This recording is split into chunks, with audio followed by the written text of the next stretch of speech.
Culture Mag, votre rendez-vous avec l'actualité des arts, des spectacles et du lifestyle. Dans la petite demi-heure qu'on va passer ensemble maintenant, eh bien, on va s'intéresser aux images qui racontent la violence. On parlera des images de l'intifada, des couteaux en Israël, mais aussi des images de terreur, images de propagande, images officielles, images amateurs ou professionnelles, des milliers d'images qui tournent en boucle dans les télévisions, sur les réseaux sociaux. Elles sont parfois tronquées, parfois détournées pour le bien des uns, le mal des autres.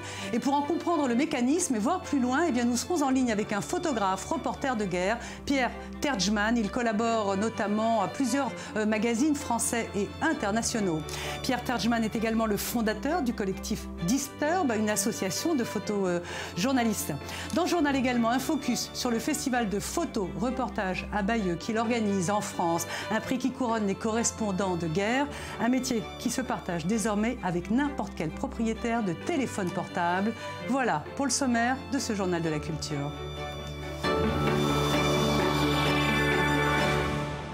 Merci d'être avec nous sur i24 News et merci d'être fidèle à nos programmes. Les images tournent en boucle. Elles sont effrayantes. L'intifada des couteaux a envahi la toile, les médias, les réseaux sociaux. Qu'est-ce que racontent ces images livrées brutes ou parfois coupées à des spectateurs avides? Pierre Terjman, bonjour. Vous êtes photographe de guerre. Merci de répondre à nos questions. C'est quoi, Pierre, une image de guerre aujourd'hui ? Une image de guerre aujourd'hui, c'est une image qui représente la souffrance des populations pendant un conflit ou pendant une guerre. Elles sont faites par des photojournalistes qui, comme moi, sommes qualifiés et qui faisons partie d'une coopération de gens qui font ça de manière sérieuse. Malheureusement, aujourd'hui, effectivement, l'image peut être détournée de diverses manières. Mais Pierre, est-ce que ces images violentes, est-ce qu'elles peuvent être objectives ? Est-ce qu'elles peuvent être objectives? Je ne sais pas si on peut parler d'objectivité en fait dans le journalisme aujourd'hui. On peut plus parler d'honnêteté intellectuelle. Après, malheureusement, les photos que, une fois de plus, les photojournalistes professionnels font sont finalement le résultat de ce qui se passe en face d'eux. Ils ne sont pas là à mettre en scène des choses ou à déformer le propos sur la photo. Oui, enfin, vous parlez de conscience intellectuelle, ça veut dire quoi au juste? C'est-à-dire c'est finalement au bon avis de celui qui prend la photo? Une fois de plus, ça dépend dans quelle situation on se trouve. Je sais que par exemple, j'ai travaillé beaucoup en Centrafrique. En Centrafrique, plusieurs fois, on n'a pas forcément envoyé des photos qui étaient trop violentes parce que la violence gratuite servait à rien.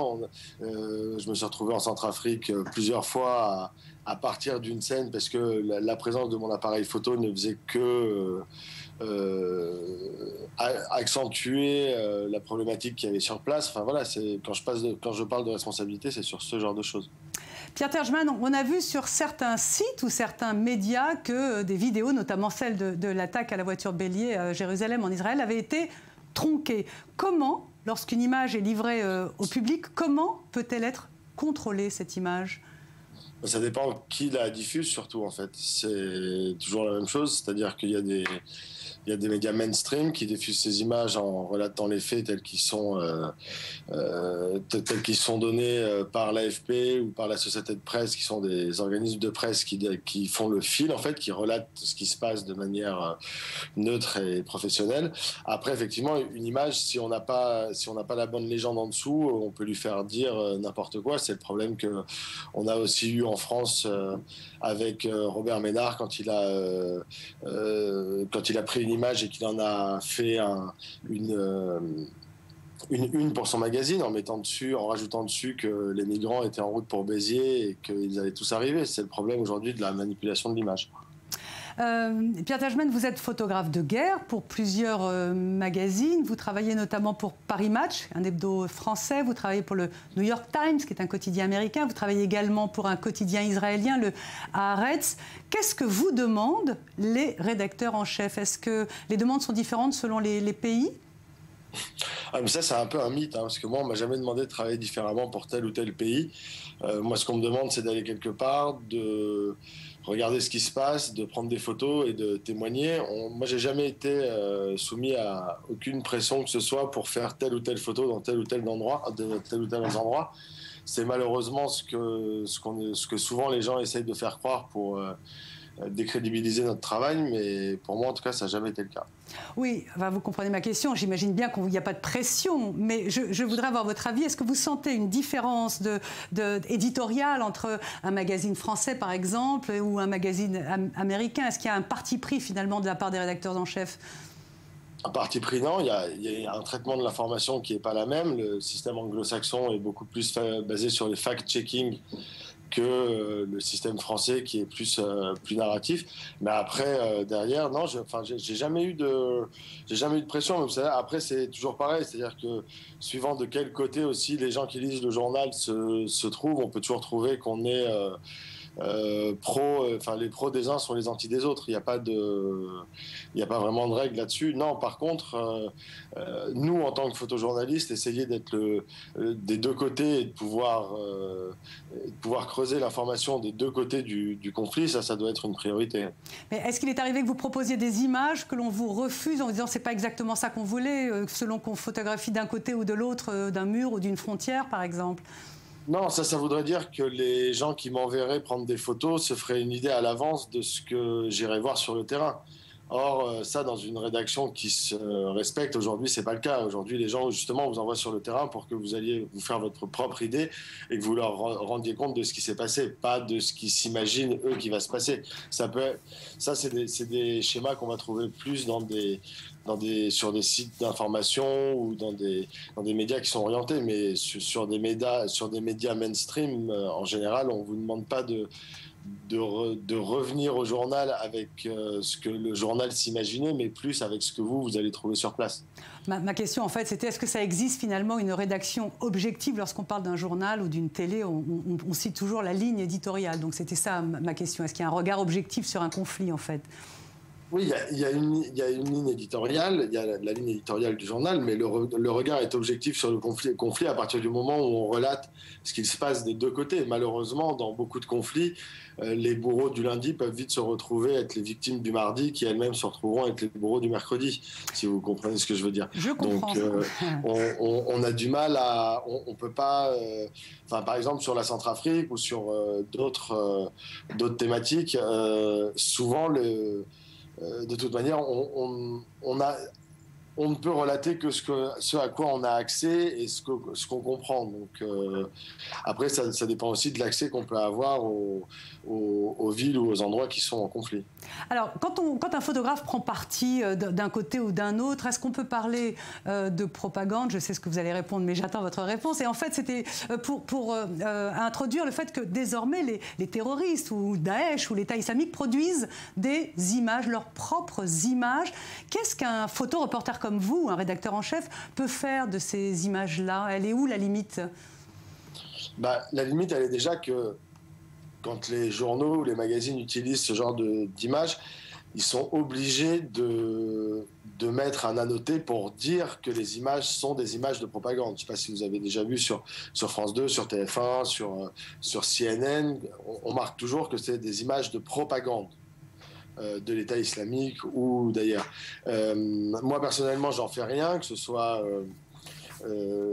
pour les publier avec l'association que j'ai Disturb ou dans les magazines avec lesquels je travaille, je vois rarement ce genre d'images. Mais ce genre d'images, quand elles sont diffusées par les médias mainstream, elles doivent automatiquement avoir la motion de image de propagande. Et les images fournies par exemple par l'armée israélienne, on a beaucoup reproché à Tsahal de ne pas bien communiquer. Elle a un site désormais, elle envoie des images aux journalistes. Méfiance ou adhésion?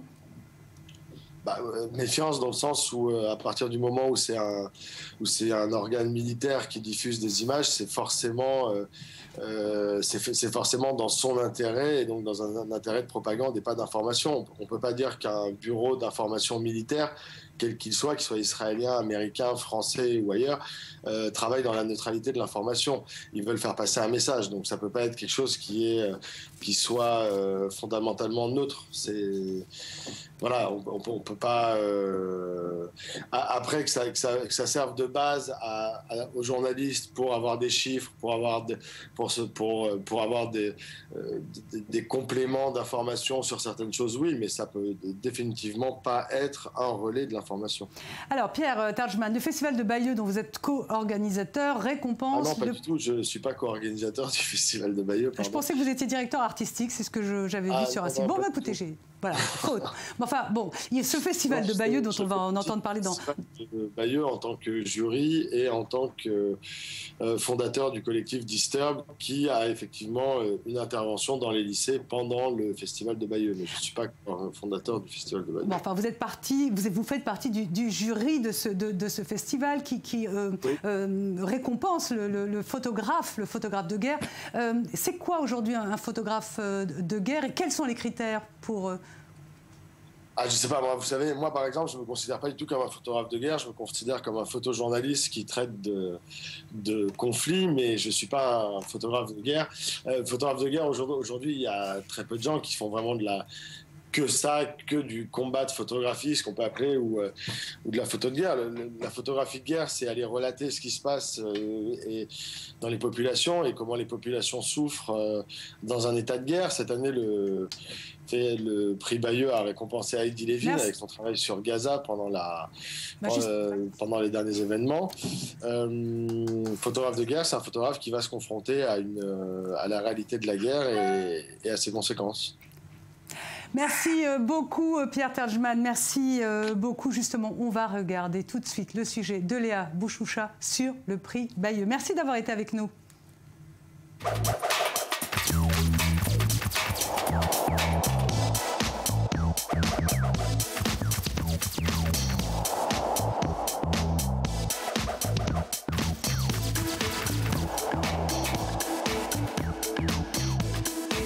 Depuis 1994, la ville de Bayeux, associée au Conseil général du Calvados, organise le prix des correspondants de guerre.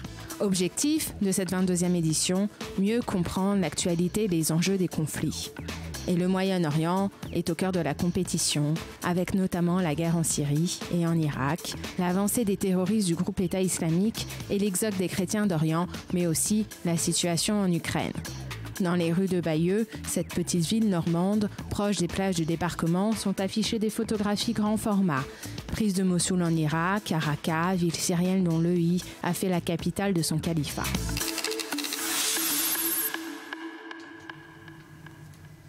On va terminer ce Culture Mag sur des images, d'autres images, des images de rue. Le street art est-il en train de perdre son âme? Peut-être, vu les cotes de Banksy, de JL, Space Invader et puis les autres. Les prix de leurs œuvres sont bien loin de l'esprit libertaire du street art, mais la récupération n'est pas que financière, elle est également politique. La preuve à Buenos Aires, Taïwan et Kiev. Explication, Sandy Fortis.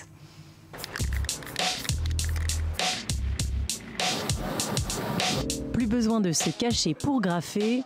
De plus en plus, les autorités encouragent les artistes à s'exprimer dans les lieux publics. Autrefois réprimé, le street art est désormais plébiscité dans de nombreux pays. À Kiev, en Ukraine, les autorités soutiennent les street artistes et fournissent même le matériel nécessaire dont ils ont besoin. Idem à Buenos Aires, même si les graffitis sont toujours interdits dans la capitale argentine, dans certains quartiers, les autorités locales financent le street art, une façon pour elles de lutter contre le vandalisme. Tous ces murs ont été vandalisés par des mauvaises personnes.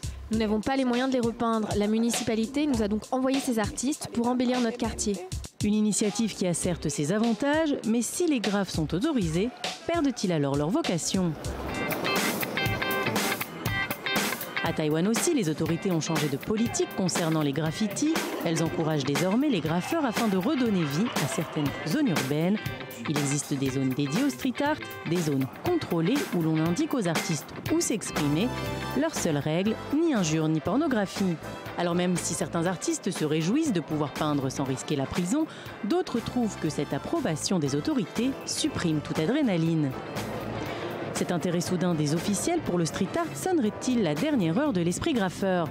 Pas forcément. Le street art est souvent porteur de messages politiques et pour le moment, les artistes autorisés à peindre sur les bâtiments publics sont libres de choisir leur sujet. Déjà très en vogue dans les pays occidentaux, le street art s'est aujourd'hui répandu un peu partout dans le monde et il prend de plus en plus d'ampleur. Buenos Aires est devenue l'une des capitales du street art avec des milliers de graffitis sur les maisons, écoles et églises de la ville. En à peine un an, cet art a littéralement explosé à Kiev. Aujourd'hui, des dizaines d'œuvres recouvrent les murs de la ville. Des œuvres qui font désormais partie des circuits touristiques à vélo, très prisés à Kiev. Elles sont donc même devenues source de revenus et ce ne sont pas les grands maîtres du street art qui vous diront le contraire. JR, Jean-Michel Basquiat, Space Invader, sans oublier le plus célèbre, mais aussi le plus mystérieux et également le plus riche d'entre eux, Banksy. On ne compte plus les ventes aux enchères de ses œuvres, certaines vendues à plus de 600 000 €. Au final, ça paie d'avoir l'esprit rebelle. Voilà, la culture, le lifestyle, les arts, les spectacles, c'est terminé pour aujourd'hui. On va se retrouver demain pour un nouveau journal, un nouveau Culture Mag. Juste après, c'est l'info qui continue. Merci de nous avoir suivis.